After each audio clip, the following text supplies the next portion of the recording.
Hello, everybody. Let's talk about things beyond our control. And usually, I'd say a lot.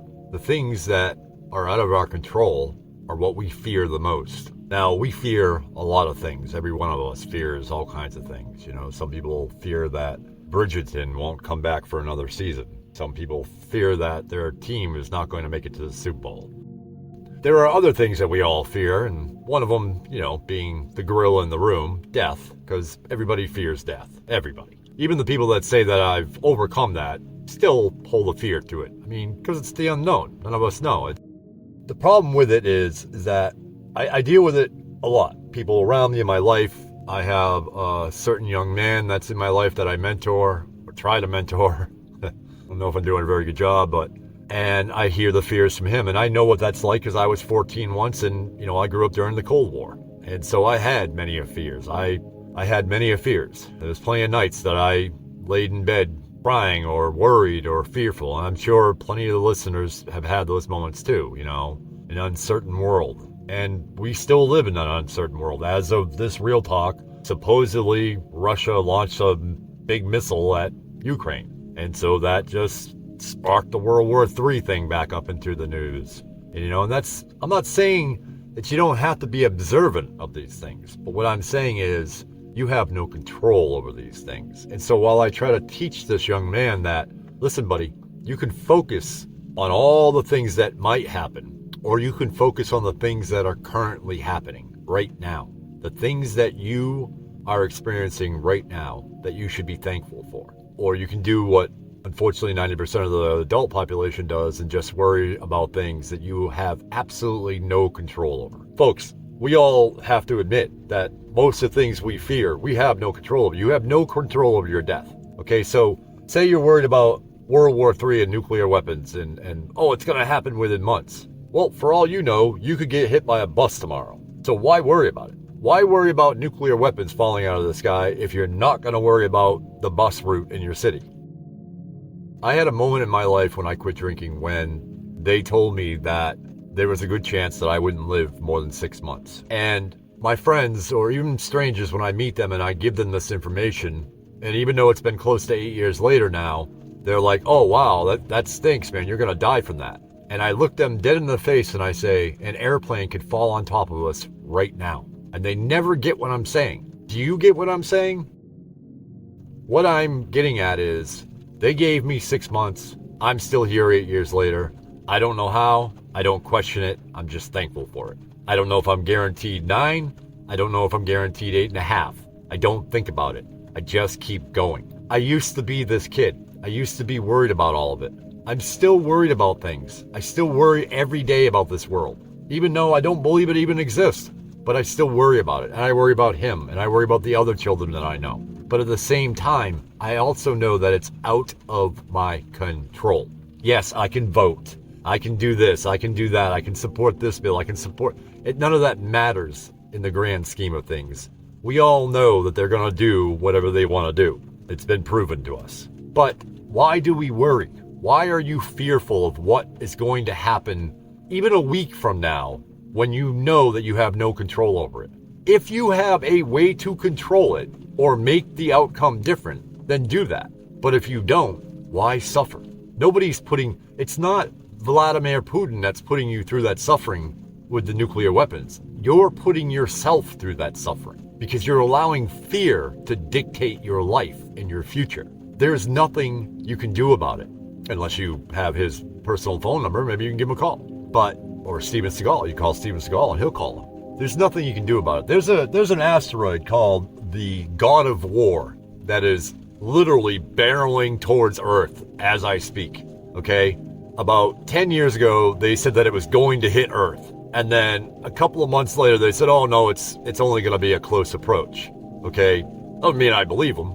But as of recent, it's been coming up more and more of that one asteroid because it is coming in 2029, which is only a short 4 years away. And I'm not saying it's going to hit, but that's how fear works. They know, for one thing, they know two things as far as media goes, and that is sex sells and so does fear. Fear sells. And heck, you see more fear in the news than you do any kind of, even in commercials. It's pretty sad. Even our commercials now have fear in them.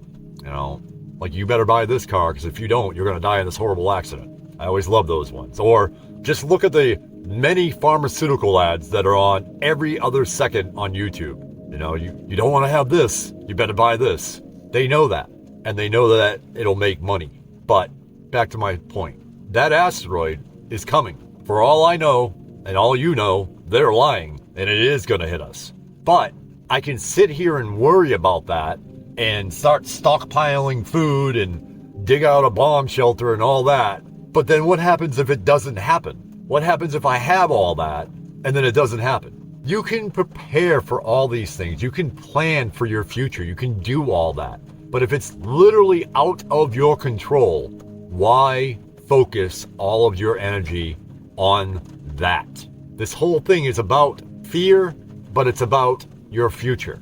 There is nothing you can do about it. You will not be able to stop your death. You may be able to run every day and eat healthy and do this and do that and live a little longer. But that's not necessarily true either, because joggers drop dead all the time on paths. It's going to happen, but you don't have to worry about it. I'm sorry if you hear the raindrops in the back. I'm actually at the beach and it's pouring rain out. It's beautiful though. But right now, if a tidal wave comes out of this ocean and swallows me up, there's nothing I can do about it. Folks, I'm getting angry because I deal with this with all the people that I love in my life, and I deal with it even with myself. And I'm not getting angry, I'm getting frustrated because I just want to yell it out. That there's nothing we can do. There's only two things we can do. We can accept it and move on, or we can fear it and live in that fear and in that suffering until it either A, happens, or B, flies right by Earth. You have to make that decision. Do you want to continue living in fear of something that you have no control over, or do you want to enjoy what time you may or may not have until that thing happens? Thanksgiving is coming up. Did you ever notice how all the Thanksgivings, and it's not just, as of recent, but Thanksgiving, it's always starts off, at least in my experience, always starts off very happy and people are thankful for a couple of minutes. And then it starts off with everybody talking about what they fear. And the conversations keep going, people get in arguments or whatever. It doesn't have to be politics. It doesn't have to be a certain thing going around making everybody sick. I'm not allowed to say the word for some reason. But it doesn't have to be that. It could be anything, but it always turns into fear, and it's sickening because that's how we live our lives. We live our lives constantly fearful of what might happen. You're not guaranteed anything in this experience.